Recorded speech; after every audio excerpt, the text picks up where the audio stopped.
더불어민주당의 선대위 국민화합위원장인 박용진 전 의원과 전화 연결이 되어 있습니다. 관련해서 조금 더 여쭤보도록 하겠습니다.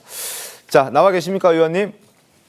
아까부터 대기하고 있었습니다. 이거 저 선거운동 해야 되는데 한 30분을 지금 전화통을 붙잡고 대기하고 있어요. 기다리고 선거 계셔서 방해예요. 선거 방해. 올해부터 기다리고 계셨군요. 박 위원장님, 어쨌든 지금 뭐 거북선 얘기를 저희가 쭉 하고 있었는데 뭐 그 얘기는 너무 많이 나눴던 터라서 다른 질문을 좀 몇 개 더 드리겠습니다. 일단 원래 갈색 머리를 유지하고 있던 이재명 후보가 뭐 이미지 변신을 위해서인지 어제는 검정색 머리를 염색했더라고요. 어떻게 보이기 위해서 염색을 다시 하는 겁니까?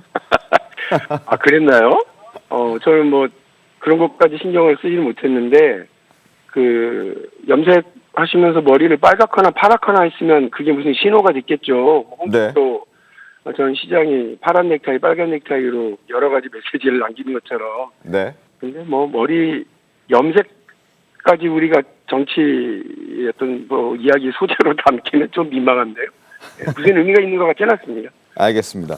그리고 또 논란이 네. 됐던 것 중에 비법조인 대법관 증언과 관련해서 이거 안 여쭤볼 수가 없어요.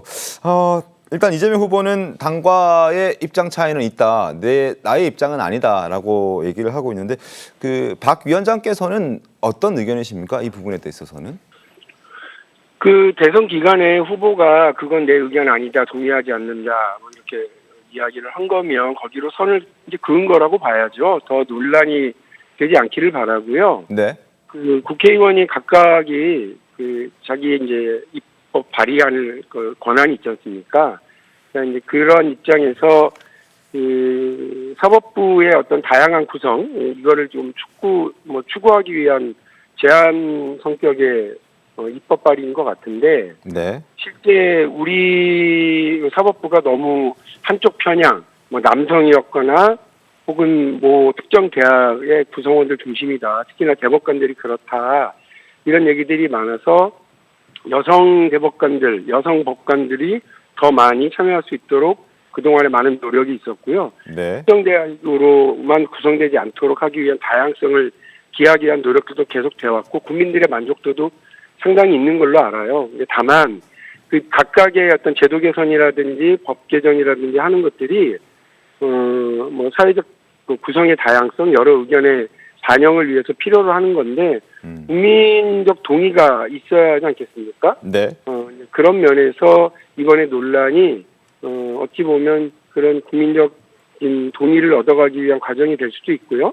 당으로서는 개인 의원들이 법안을 발의한 게 네. 그 자체로서를 뭐라고 할 수는 없지만 아마 선거 기간이라서 아마 지도부 차원에서 법안 철회라든지 혹은 이런 것들 좀 더 논의할 수 있을 것 같다는 생각이 듭니다. 알겠습니다. 뭐 많은 분들은 김어준 대법관, 유시민 대법관 혹시 이런 일들이 뭐 일종의 예시이긴 합니다만 그런 일이 벌어지는 것 아니냐에 대한 우려를 좀 갖고 있는 터라서 여쭤봤습니다. 자, 그리고 어제 이재명 후보가 기자회견을 하면서 내란을 단죄하되 정치 보복은 없다 이렇게 얘기를 한 게 있는데 그러면서 이제 특정인이라는 표현을 썼어요. 혹시 이 표현이 갑자기 이제 단죄하겠다. 내란에 대해서는 단죄하되 특정인에 대해서 보복하진 않겠다 이렇게 얘기해서 그 특정인은 또 과연 누구를 지칭하는 것인가에 대한 궁금증도 갖고 있는 분들이 있던데 왜 저는 특정인이라는 단어를 썼을까요? 박 위원장님? 아니 들어보면 맞는 말이잖아요. 특정인을 겨냥해서 정치 보복하면 그거 되나요? 그러니까 국민 통합을 얘기하잖아요. 근데 네. 그 국민 통합도 사회 정의에 입각해야죠. 국민 상식에 입각을 해야죠. 그러니까 국민 통합을 한다고 그래서 계엄을 자행한 사람들 그리고 그 내란을 획책하고 동조하고 네. 임무를 수행한 사람들까지 그 어떤 사법적인 처리라든지 이런 걸 늦춰가면서 혹은 그거를 피해가면서까지 해서는 안 되는 거죠. 헌정 질서를 위협한 사람들에 대한 단죄는 분명히 하고요. 다만 그러한 단죄가 네. 어떤 도를 넘어서서 국민 통합을 해칠 정도까지 가느냐 마느냐의 문제에 대해서 이재명 후보가 그 부분과 관련해서는 확실하게 하겠다. 어떤 특정한 사람 정치인을 겨냥해가지고 한다거나 하는 것들은 적절치 않다고 본인을 두고서 하신 말씀 같다는 생각인데요, 저는. 그러니까 윤석열 정부가 특정인, 그러니까 지난 대통령 선거에서 본인의 라이벌, 경쟁자, 네. 그리고 정치적인 야당, 반대 스탠스를 가지고 있는 사람들을 겨냥해서 사법에 그 칼을 들이미는 게 적당하냐? 네. 그거야말로 특정인을 겨냥한 정치 보복 아니냐? 이런 이야기를 하신 걸로 보고요. 그 특정인을 겨냥한 정치 보복은 반드시 하겠다고 그러고 그게 더 큰일이지 특정인을 겨냥한 정치 보복을 하지 않겠다라고 하는 말을 가지고서 이게 누굴까? 이게 무슨 의미지? 하고 생각하는 건 별로 적절치는 않는 것 같습니다.